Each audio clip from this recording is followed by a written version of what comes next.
Halo, kembali lagi dengan saya Romauli Manik, mahasiswi Magister Manajemen UKI. Baik, untuk kali ini kita akan melihat konsep keuangan dalam bisnis dan risikonya.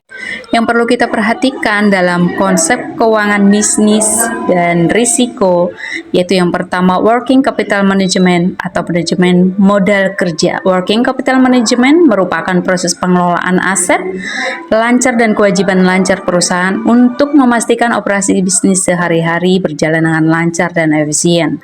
Tujuan utamanya adalah menjaga likuiditas, efisiensi operasional, dan probability jangka pendek.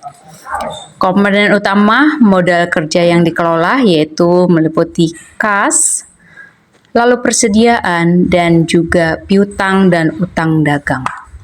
Konsep keuangan yang kedua yaitu corporate finance atau pembiayaan corporate. Corporate finance adalah proses bagaimana perusahaan memperoleh dana untuk membiayai operasi, investasi, dan pertumbuhannya. Tujuan utama pembiayaan adalah memilih struktur pendanaan yang paling efisien dan menguntungkan bagi pemilik perusahaan.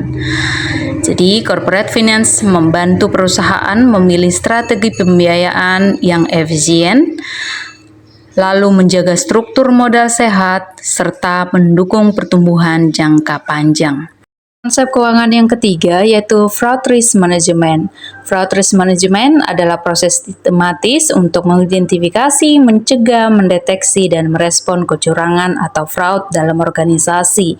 Adapun jenis-jenis fraud atau kecurangan diantaranya laporan keuangan palsu, penyalahgunaan aset, dan juga korupsi. Nah, perlu dilakukan strategi penanganan dalam fraud diantaranya melakukan pencegahan yaitu mengurangi peluang terjadinya fraud. Lalu yang kedua deteksi yaitu dengan bertujuan mengidentifikasi fraud yang terjadi sesegera mungkin, dan yang ketiga respon yaitu dengan tujuan menindaklanjuti dan menindak pelaku fraud agar tidak terulang.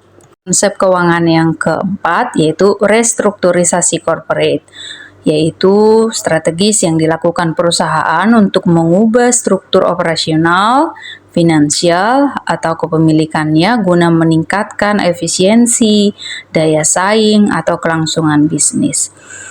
Adapun jenis-jenis restrukturisasi yaitu merger dan akuisisi, yaitu penggabungan dua perusahaan menjadi satu entitas baru.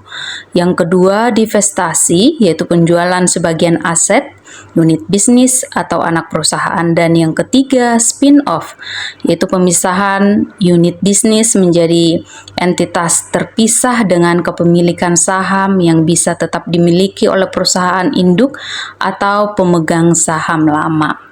Adapun tujuan restrukturisasi yaitu yang pertama untuk efisiensi, yaitu menurunkan biaya operasional, menghilangkan tumpang tindih fungsi atau unit, dan meningkatkan produktivitas dan struktur organisasi. Tujuan yang kedua yaitu untuk pertumbuhan, yaitu masuk ke pasar baru atau segmen baru, meningkatkan skala bisnis, menciptakan sinergi yang menguntungkan. Dan tujuan yang ketiga yaitu untuk bertahan di krisis, yaitu menyelamatkan perusahaan dari kebangkrutan atau penurunan drastis dan penyesuaian struktur biaya dan operasi saat terjadi krisis ekonomi atau industri. Konsep yang kelima adalah event analysis atau analisis peristiwa. Event analysis merupakan metode analisis dalam keuangan yang digunakan untuk menilai dampak suatu peristiwa spesifik terhadap nilai perusahaan, terutama harga saham.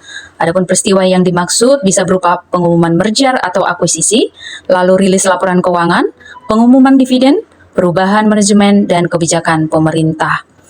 Event analysis adalah alat penting dalam riset keuangan, yaitu tentunya untuk menguji efisiensi pasar, mengukur dampak berita terhadap harga saham, dan juga menilai keputusan strategis perusahaan dari sudut pandang investor. Ya, demikian konsep utama dalam bidang keuangan yang tentunya konsep ini merupakan konsep penting bagi kita maupun perusahaan di dalam menjaga stabilitas finansial perusahaan maupun memaksimalkan nilai dari perusahaan. Terima kasih.